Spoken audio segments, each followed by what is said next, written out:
होता है कि जब जॉइंट्स आपस में जुड़ने लग जाते हैं, पोस्चरल चेंजेस होने लग जाते हैं। कंधे भी देखें कि काफ़ी आगे जा चुके हैं और पीछे से भी ये सारी चीज़ें हैं। तो हाँ, आज थोड़ा सा सॉफ्ट है कंपेयर टू जब ये परसों आया था।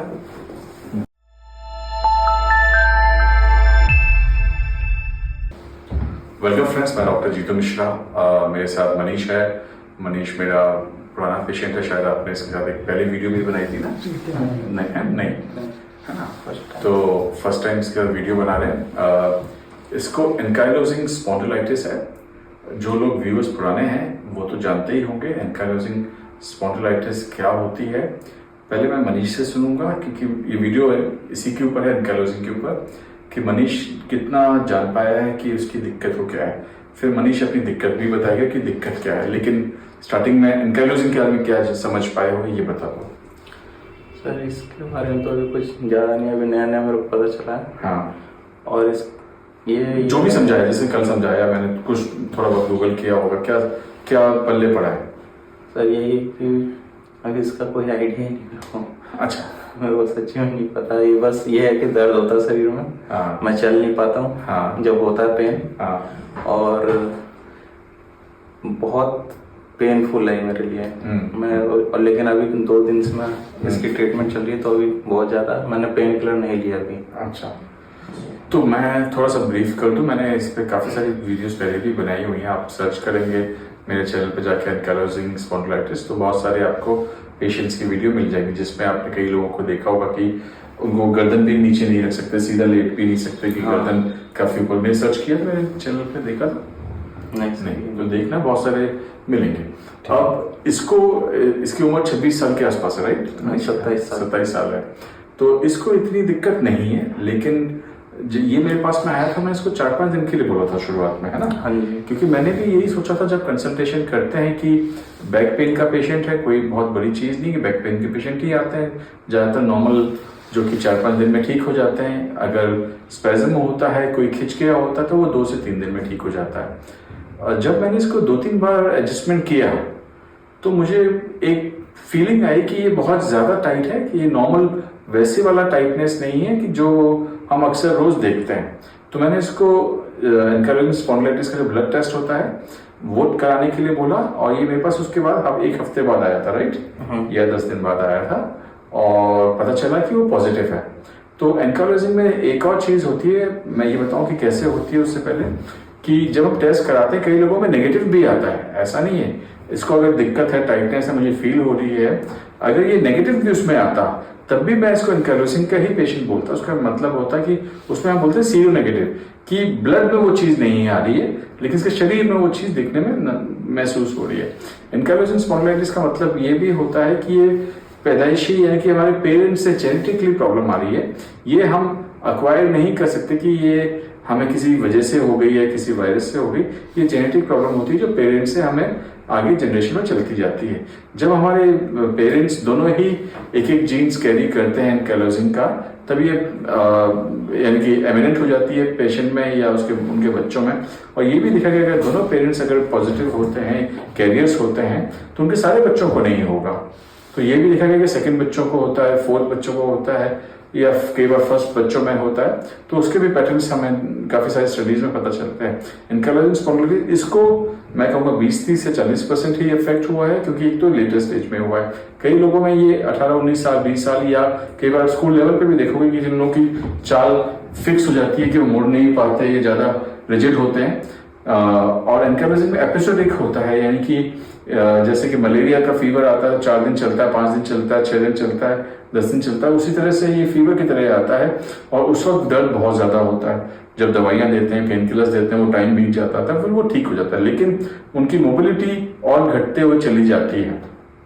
तो इसके साथ भी एपिसोडिक ही हो रहा था, है ना?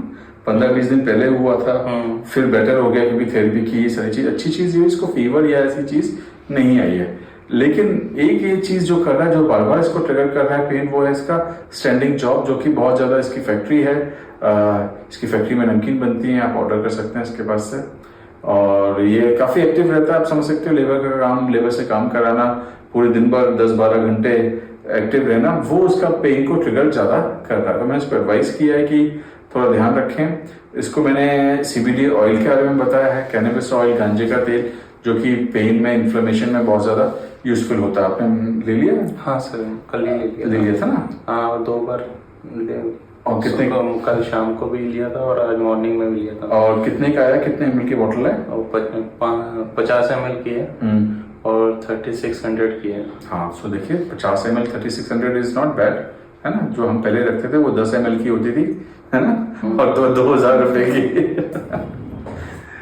हाँ, तो इसलिए हमने इनको डायरेक्ट कांटेक्ट दे दिया था कि जो भी डिस्काउंट हो उसको डायरेक्ट खुद ही मिल जाए।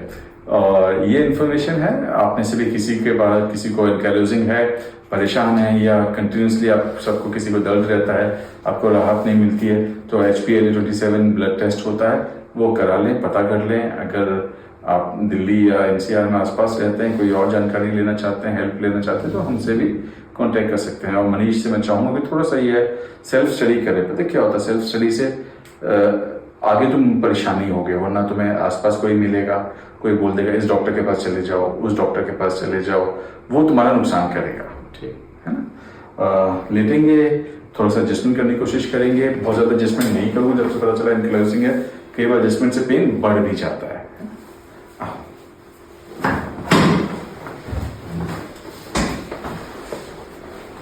हाँ, आज थोड़ा सा सॉफ्ट है कंपेयर टू जब ये परसों आया था।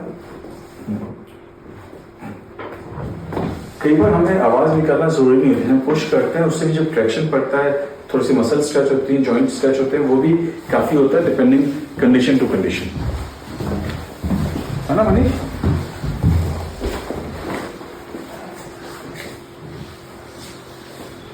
रिलैक्स, हाँ, वेरी गुड,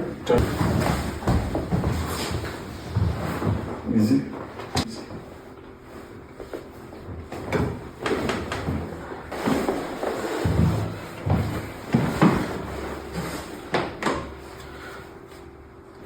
और हमने पहले दिन इसके पाँव की मूवमेंट्स और इम्बैलेंस भी देखा था, इसको इंसोल भी दी थी, वो सारी चीजें भी हमने शुरुआत से की हैं, जिससे इसको तुरंत आराम मिल गया था।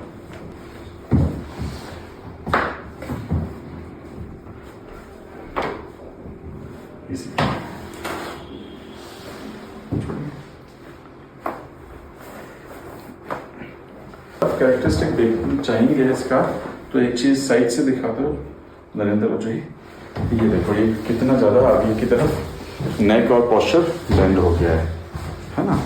ये जो पॉस्चरल चेंजेस हुए हैं, ये भी एक साइन है एनकाइलोजिंग का, कि एनकाइलोजिंग होने लग जाता है। एनकाइलोजिंग का मतलब होता है कि जब जॉइंट्स आपस में जुड़ने लग जाते हैं, पॉस्चरल चेंजेस होने लग जाते हैं। कंधे भी देखें कि काफ़ी आगे जा चुके हैं, और पीछे से भी ये सारी चीज़ें हैं, तो ये अनइवन प्रेशर की वजह से है।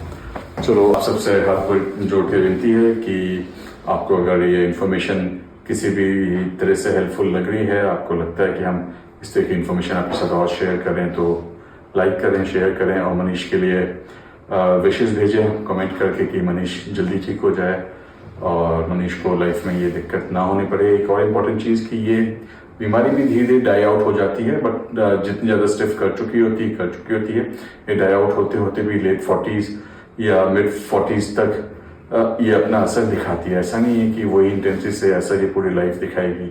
हमने जनरली यही देखा कि 40s और 50s अर्ली तक ही इसका असर दिखता है। उसके बाद जितना भी पेशेंट स्टिफ हो गया फिर उसको ज़्यादा दिक्कत नहीं होती।